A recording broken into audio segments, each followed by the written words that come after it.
Jehová te bendiga y te guarde, hermano y amigo en Cristo que me escuchas a través de este canal Palabra Viva.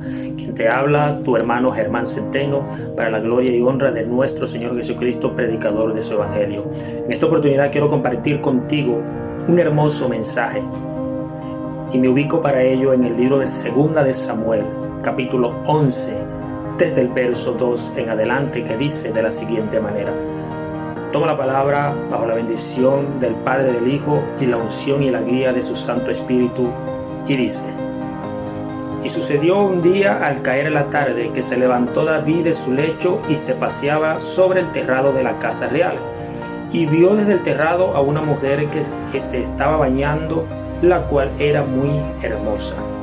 Envió David a preguntar por aquella mujer, y le dijeron: Aquella es Betsabé, hija de Elián, mujer de Urías Eteo. Y envió David mensajeros, y la tomó, y vino a él, y él durmió con ella. Luego ella se purificó de su inmundicia, y se volvió a su casa. En esta oportunidad quiero hablarte bajo el tema de quién es la culpa. Vamos a ver acerca de quién es la culpa en este pasaje. Todo lo que le aconteció a David en este hermoso pasaje bíblico. Porque también muchas veces nosotros mismos tenemos preguntas, nos hacemos preguntas y nos decimos: ¿por qué yo estoy pasando por esta situación, por esta prueba? ¿Por qué me vienen a mí tantas aflicciones? ¿O por qué en esta tentación yo no resistí al enemigo y caí o resbalé en este aspecto de mi vida? En veces nos preguntamos siempre de quién es la culpa en todas estas cosas. Pero verdaderamente la respuesta la tenemos nosotros mismos. ¿De quién es la culpa? Vamos a ver de quién es la culpa. Primero, nos relata la Biblia que en una tarde David se paseaba por el terrado de su casa, de la casa real, de la casa del rey. Era el rey David. Él se paseaba en ese momento por su casa. Y él tira la mirada hacia cierto lugar y ve a una mujer que se estaba bañando. En ese momento, me imagino que él siente curiosidad de aquella mujer que dice la Biblia que era muy hermosa. Y él manda mensajeros a preguntar, a averiguar o a indagar sobre de quién era. Entonces los mensajeros vinieron y le dieron toda la información a David, que era Betsabé, que era la mujer de Urías Eteo. Entonces él la mandó a traer a su casa y pasó lo que no tenía que pasar por andar mirando lo que no tenía que ver. Primero, David desde el terrado de su casa miró a una mujer que no era de él, que no era la suya. Aparte de mirarla, él la codició en su corazón. Y aparte que la codició, él la mandó a traer a su casa, a su presencia. Y dice la palabra que él durmió con aquella mujer. Miró lo que no tenía que mirar, codició lo que no tenía que codiciar y tomó lo que no tenía que tomar. Y esto trajo terribles consecuencias a la vida de David, porque si nos vamos más adelante en todo el capítulo 11 nos damos de cuenta de qué consecuencias les trajo a David este error que él cometió. Tanto así que tuvo que venir el profeta Natán a enfrentar a David, a enfrentar al rey por el pecado que él había cometido, para que él pudiese reconocer que verdaderamente había fallado y había pecado delante de la presencia de Dios. Y todas aquellas consecuencias vinieron sobre él y sobre su hijo, que pereció. Vemos después que el rey David se levanta y sigue su reinado. Pero David pecó delante de la presencia de Dios, porque dice la palabra que todo lo que David hizo fue desagradable ante los ojos de Dios. ¿De quién fue la culpa? ¿Acaso la culpa fue de la mujer que se estaba bañando a esa hora de que el rey se paseaba por el terrado de su casa? ¿O acaso fue la culpa de Urías, que dejó a su mujer sola por irse a la batalla que estaba librando el pueblo que comandaba David? La culpa fue de David. La culpa fue del mismo rey, que miró lo que no tenía que mirar, que codició lo que no tenía que codiciar y que tomó lo que no tenía que tomar. Muchas veces nosotros tomamos decisiones solo sin consultar a Dios, decisiones equivocadas que conllevan a cosas que nos hacen daño, que nos hacen sufrir. y después nos andamos lamentando y buscamos a quien echarle la culpa, cuando sabemos y entendemos y debemos de comprender que la culpa es solamente nuestra por haber tomado la decisión equivocada. Vemos el caso en el libro de Mateos capítulo 14, cuando el Señor hizo que sus discípulos entraran en la barca y fueran delante de él a la otra ribera, mientras que él despedía a la multitud. Pero dice la palabra que Jesús, estando en su oración, se llevó a eso de una de las vigilias de la noche, y ya la barca estaba en el medio del mar, siendo azotada por el fuerte viento, por las fuertes olas. El mar se había embravecido tanto contra aquella barca que se paseaba sobre sus aguas. Pero dice la palabra que Jesús iba caminando sobre las aguas a encontrarse con sus discípulos, que él mismo había hecho entrar en esa barca para que fuera delante de él a la otra ribera. Pero cuando sus discípulos vieron a Jesús caminando sobre las aguas, dice que se atemorizaron y ellos pensaban o decían: es un fantasma que viene caminando. Notamos que Jesús les habló, notamos que Jesús les dijo: no teman, yo soy. Pero salió uno de los hombres que estaban en la barca y dijo: si eres tú, Señor, manda que yo vaya a ti caminando sobre las aguas. Y te hablo de Pedro. Y el Señor le dijo: pues ven. Dice la palabra que Pedro salió de la barca y empezó a caminar sobre las aguas. Pero cuando vio el fuerte viento, cuando vio las fuertes olas que golpeaban con ímpetu aquella barca, él tuvo miedo y comenzó a hundirse. Y en ese momento lanzó una voz de auxilio: Señor, ayúdame que perezco. Y el Señor, en su gran amor y en su gran misericordia, lo tomó de la mano, lo sacó a flote y lo volvió a meter en la barca donde él lo había puesto para que fuera a la otra ribera. ¿De quién fue la culpa de que Pedro casi perdiera la vida al salir de la barca? ¿Acaso fue del Señor que le ordenó que caminara sobre las aguas? ¿O acaso fueron de los otros discípulos que estaban asustados y no sabían que era el Señor que les hablaba? La culpa fue de Pedro, que en su incredulidad él abandonó el lugar de protección donde el Señor lo había puesto.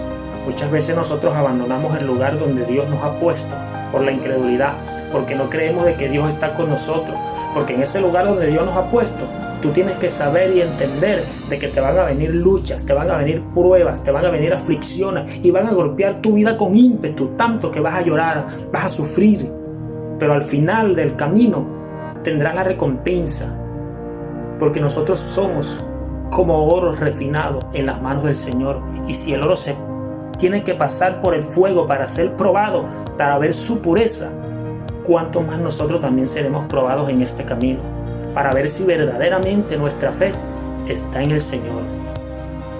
Pedro, por su propia culpa, casi perece al abandonar la barca donde el Señor lo había puesto. No perezcas tú abandonando el lugar de protección donde Dios te tiene en estos momentos.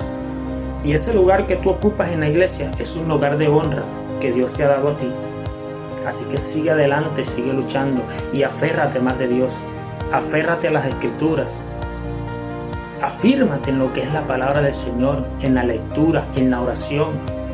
Y camina con fe, porque este camino es para valientes. Y solamente los valientes arrebatarán el reino de los cielos. No abandones el lugar que Dios te ha dado, que es un lugar de honra y de protección en estos últimos tiempos. Ya la palabra se está cumpliendo. Señales se ven en todo el mundo. Apercíbete. No abandones el lugar. No abandones ese sitio donde Dios te ha puesto. Si tú lo abandonas, la culpa no será de Dios. La culpa no será del hermano que en la iglesia el domingo no te saludó y tú te fuiste bravo con él, creando una raíz de amargura en tu corazón.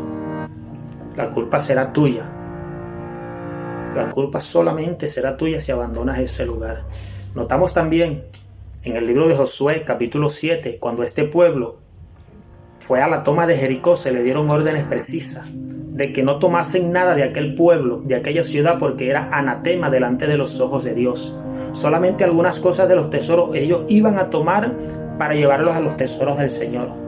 Pero había un hombre llamado Acab, que él codició lo que no tenía que codiciar y tomó lo que no tenía que tomar, y aún fue y lo guardó dentro de su tienda, ocasionándole al pueblo una vergonzosa derrota por haber ido en contra de la palabra que Dios había hablado. Tanto así que esta acción de este hombre llamado Acab condujo a su propia muerte, y no solamente a la de él, sino a la de su casa y a la de toda su familia.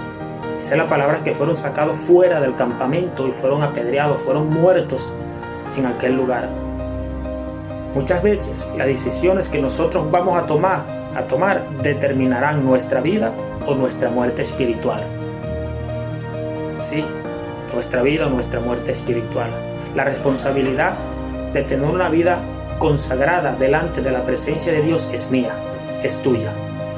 Si yo ando de una manera errónea, si yo ando en desobediencia a la palabra de Dios, no es por culpa del pastor, no es por culpa de los predicadores porque están predicando lo que yo no quiero escuchar, no es por culpa de aquel hermano que usó Dios para hablar de cosas que son malas delante de Dios que yo estoy cometiendo encubiertamente.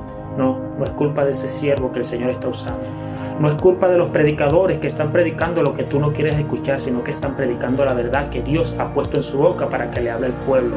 La culpa es tuya por querer vivir de una manera totalmente separada de la presencia de Dios, totalmente apartada de la palabra de Dios.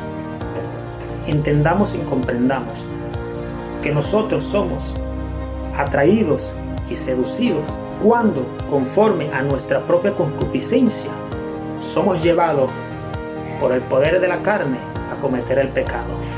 Pero si nosotros sometemos la carne a la obediencia al Espíritu, entonces saldremos victoriosos en toda tentación o en toda prueba que nos pueda sobrevenir. Y para ello tenemos la palabra de Dios. El Señor le dijo a Josué: mira, todo lo que te ha mandado mi siervo Moisés, guárdalo y haz conforme a todo lo que en ese libro está escrito. ¿Sabes por qué? Porque todo te saldrá bien y serás prosperado. Imagínate tú lo que es vivir conforme a la palabra de Dios. Mi camino será prosperado y mi vida espiritual será prosperada en el Señor. Si yo guardo siempre la palabra de Dios y la pongo por obra en mi vida, no es solamente guardarla, no es solamente predicarla, es vivirla y que se refleje en mi vida, en mis actos, en la sociedad. No solamente ser cristiano en la iglesia, sino también fuera de la iglesia. La culpa de que yo me pierda no es del Señor, es mía. ¿Por qué? Porque Él puso un plan de salvación divino y lo dejó allí. Hay dos caminos, uno ancho y uno angosto. Escoge vosotros por cuál queréis ir. El camino ancho te lleva a la muerte y a la perdición eterna, y el camino angosto, que es Cristo Jesús, te lleva a la vida eterna. No es fácil, pero tampoco es difícil. Dios irá contigo. El Señor lo prometió. Él dijo: he aquí, yo estaré con todos vosotros hasta el fin del mundo. Y el Señor no miente. Si Él dijo que estaría con nosotros, es porque estará con nosotros. Ahora, saca tus propias conclusiones. ¿Cómo está tu vida espiritual y de quién es la culpa de que esté así? ¿Cómo está tu vida en tu familia y de quién es la culpa de que esté así? ¿Cómo está tu vida en tu matrimonio y de quién es la culpa de que esté así? Fue un placer haber compartido contigo este consejo de la palabra del Señor. Espero que te haya gustado y puedas meditar en ello. Dios te bendiga, Dios te guarde. Apóyame también suscribiéndote al canal y activando la campanita para que este mensaje pueda ser compartido también y pueda llegar a muchas más personas que necesitan de una palabra a tiempo. Quien te habló, tu hermano y amigo en Cristo, Germán Centeno. Dios te bendiga.